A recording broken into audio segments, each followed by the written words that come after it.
¿Pueden visualizar? Sí, póngalo en modo presentación y puedes comenzar. A ver, un segundo.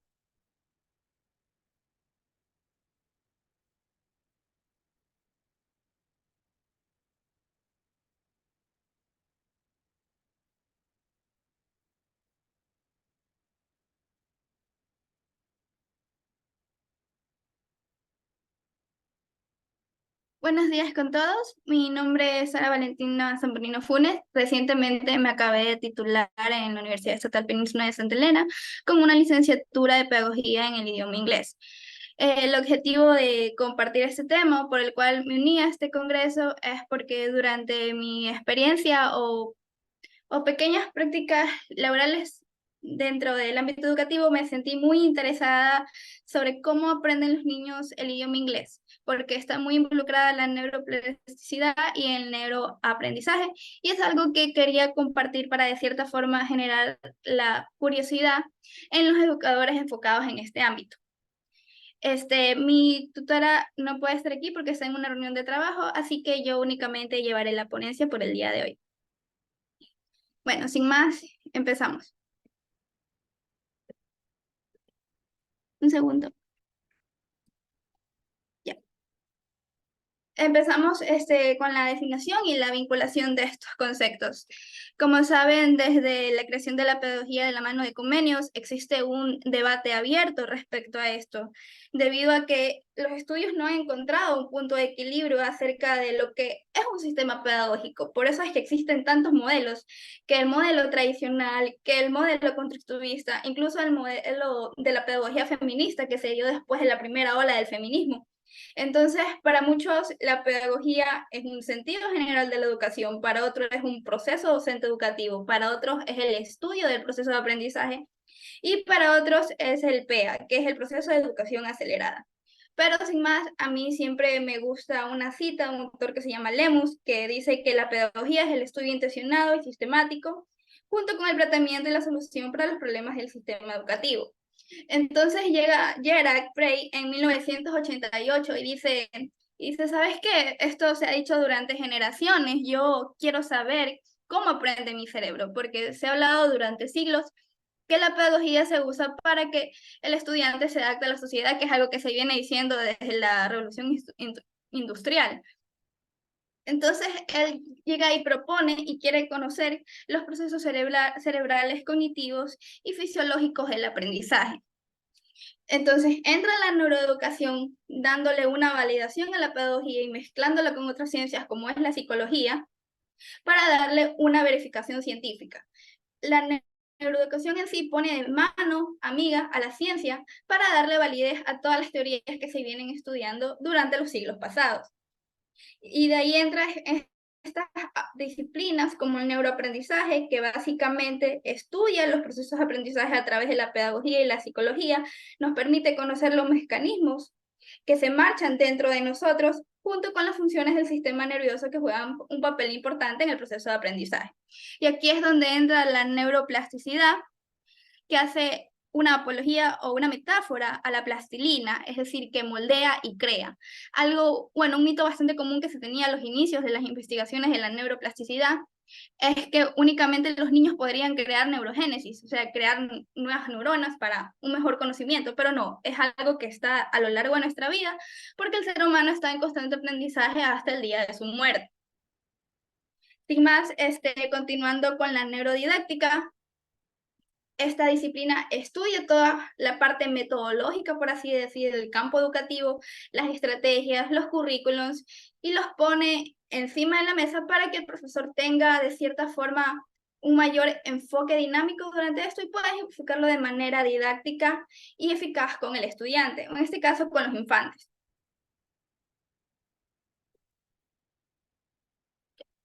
Bueno, aquí nosotros ya entramos un poquito en materia pesada, por así decirlo. Entonces, antes nosotros de conocer el sistema límbico y cómo actúa el hipocampo dentro del aprendizaje, nosotros tenemos que tener en claro tres cosas. Primero, la importancia de la parte afectiva del niño, la calidez humana que debe tener el docente en el proceso de aprendizaje y, por supuesto, la gestión del aula para poder activar estos sistemas, ¿no? Cabe recalcar que el sistema límbico está conectado directamente con el sistema de recompensa, algo que es un detonador para los niños en el momento de aprendizaje y que necesita ser activado de manera primordial. Cabe recalcar que en el hipocampo está la parte positiva cuando hay un estímulo correcto del aprendizaje y al contrario en la amígdala, que es cuando se dificulta este proceso de aprendizaje. Entonces lo que busca el neuroaprendizaje y la neurociencia es que podamos comprender estos procesos internos para evitar activar eso de ahí y que pueda llegar a ser perjudicial en el proceso de aprendizaje del infante. Ya. Como les estaba comunicando del sistema de recompensa que está directamente conectado con el sistema límbico, aquí es donde entran los neurotransmisores que juegan un papel importante dentro del proceso de aprendizaje. Continuando con la dopamina y la serotonina, que son conocidas como las neurotransmisores de la felicidad y que están muy presentes a los inicios de la clase de los niños, lo que los profesores de inglés conocemos como el word out en los lesson plan, que prácticamente es como la Biblia para los profesores de inglés cuando iniciamos una clase. Entonces, algo que yo aplicaba mucho, más allá de explicar para qué sirve cada neurotransmisor, es cómo podemos hacer que estos neurotransmisores se activen a través de estos métodos, ¿no?, que ofrece la neuroeducación. Entonces, se dice que la dopamina obviamente está directamente conectado con el sistema de recompensa. Nosotros lo vamos a activar con la revisión de tareas. Se dice que la revisión de tareas es un acto pasivo, pero en realidad no es, porque durante las clases yo me di cuenta que los niños se sentían emocionados al recibir este sello. Entonces, eso ya es un método de recompensa. El niño sabe que hace la tarea, la recompensa va a ser el sello. Y así suavemente lo podemos hacer con otros ejercicios o juegos para que podamos implementar esta recompensa en los niños y activar este neurotransmisor. La serotonina está directamente vinculada con el ejercicio, algo que me gustó mucho durante mi experiencia laboral, que tuve en una escuela que se llamaba Virgen del Cisne, es que se utilizaba mucho lo que es el hula hula antes de las clases. Entonces los niños se estiraban y podían activar este neurotransmisor. Me di cuenta que es sumamente primordial quizás hacer algo de actividad física antes de empezar una clase. O bueno, cuando nosotros aprendemos inglés, esto siempre está presente, porque en inglés se canta mucho, se baila mucho, porque se utilizan muchos métodos como es el Total Physical Response, que está directamente vinculado con el neuroaprendizaje. Ya, listo. Entonces también tenemos la noradrenalina y la acetilcolina. Debemos tener en cuenta que son neurotransmisores de tipo excitatorio, es decir, que necesitan un detonante para que el niño pueda activarlos, más allá de la dopamina y la serotonina, que quizás sean un poquito más fáciles de estimular.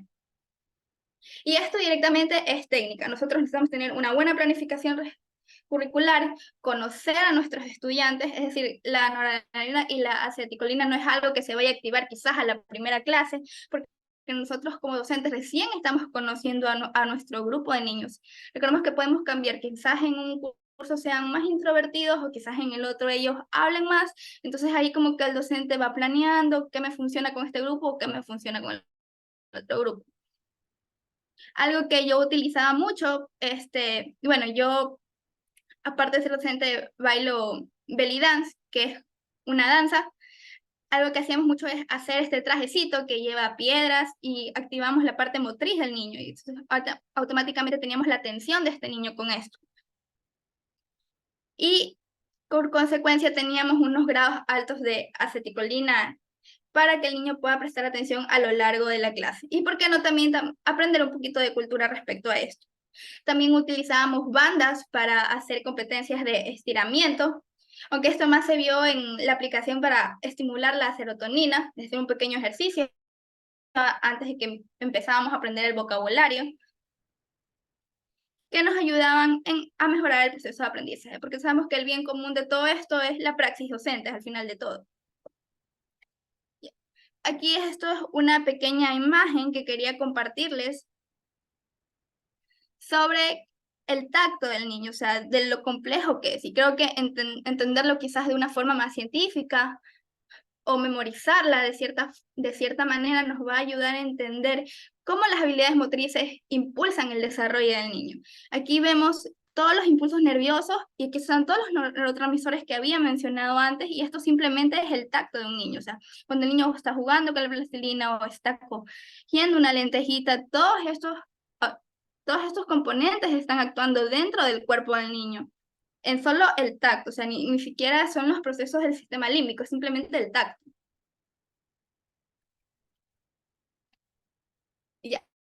Luego nos pasamos a las discusiones o un experience, que es algo que yo tuve la oportunidad de experimentar tanto a nivel de práctica como laboral en la Escuela Virgen del Cisne, y luego con pequeñas tesis o anécdotas de amigos que estuvieron en las participaciones de la Escuela de Ayampe, que es una escuela que queda aquí en la en la provincia de Santa Elena, sobre todo en la zona norte. En la Escuelita Virgen del Cisne, como docente de inglés, yo pude ver que se utiliza mucho, como lo había mencionado antes, el Total Physical Response. ¿Y por qué digo el Total Physical Response y no otro método? Es porque este método está vinculado directamente con la neuroeducación. Entonces nosotros nos preguntamos, ¿por qué está vinculado directamente con la neuroeducación? Bueno, la premisa nos dice que la relación que existe entre el desarrollo del lenguaje y las actividades manuales motrices, según el Instituto de Neurociencias Cognitiva y Tradicional del CONICET, nos dice que ejecutar las palabras en vez de memorizarlas o solo leerlas resulta un método más efectivo para el proceso de aprendizaje, propuesto por el psicólogo James Arthur. Algo que también pude ver en esta escuelita es que se recalca mucho lo que es la figura de autoridad en los niños, y esto es algo que el docente va creando a lo largo de la clase, porque me pasaba que incluso en mis primeras clases los niños no me reconocían como una figura de autoridad, y era algo complejo aplicar el Total Physical Response, porque recordemos que el Total Physical Response es algo que está basado en la familia, que es la primera educación, cuando los padres le enseñan al niño cómo se dice mamá, cómo se dice papá. Entonces, los niños, si no te reconocen como una figura de autoridad, va a ser un poquito complejo que te aprendan con este método. Así que es importante recalcar la importancia de la figura de autoridad en los infantes. También tenemos que en esta escuelita desarrollaban mucho como esta figura maternal, que es excelente con este método porque enfrasca el afecto, la comunicación y el bienestar. También me gustó que ellas no se dicen profesoras como tal, porque es una escuelita católica, sino que se dicen tías. Y esto es algo que yo pensé que solo sucedía en las escuelas de Brasil, que es donde se ve más afectado el sistema educativo porque todo el mundo está trabajando debido a los problemas socioeconómicos que acarrean Latinoamérica. Y se trata como en las escuelas suplantar ese modelo familiar para que el niño no sienta este abandono, ¿no? Y que quizás llegue a perjudicar su proceso de aprendizaje.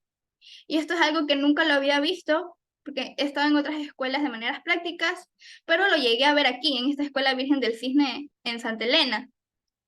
Y creo que le suma muchos puntos a favor. Luego tenemos la Escuela Yampe, que básicamente rompe el modelo tradicional de la escuela y crea su propio modelo, que es el modelo Chango, que busca recalcar el sentido de la pertenencia en los niños. Porque esto está involucrado con la neurodidáctica, porque diversifica o quizás transforma todo lo que nosotros conocíamos como procesos educativos o como sílabos o planificaciones que estaban establecidas, y crea uno nuevo, donde el niño juega un papel casi de prácticamente de protagonismo o de cierta forma constructivista con los docentes, emplea quizás inteligencias múltiples, porque incluso cuando tú entras a una escuela de Yampe, no ves las típicas aulas o quizás los colores aburridos, sino que esto está lleno de música, lleno de juegos, y me parece que en algunos cursos infantiles ni siquiera hay tareas. Entonces, ponemos al niño para que se recree con el mundo y quizás pueda aprender de mejor manera de lo que ya se tiene establecido en las escuelas del Ecuador. También algo que me gustó mucho es que estos niños tienen, al reforzar el sentido de pertenencia en las comunidades, que es algo que se ve mucho aquí en la provincia de Santa Elena, en la zona norte, crean una conexión con la naturaleza y crean quizás esta conciencia con el medio ambiente, que es algo que no se ve en las ciudades tampoco, porque quizás hayan planes de cultivo, planes con los niños se relacionen para conocer cómo cultivar, pero no existe quizás este amor hacia la naturaleza, que es algo que los niños de Ayampe sí tienen. Y bueno, sin más, las conclusiones a mí me gustaría que sean abiertas, que haya logrado despertar la curiosidad en ustedes. Y me gustaría concluir con la frase del doctor de neurociencias y filosofía humana, Francisco Mora, que dice que el cerebro solo aprende si hay emoción. Esa ha sido mi presentación. Estoy abierta a las dudas, preguntas que tengan. Con gusto les respondo.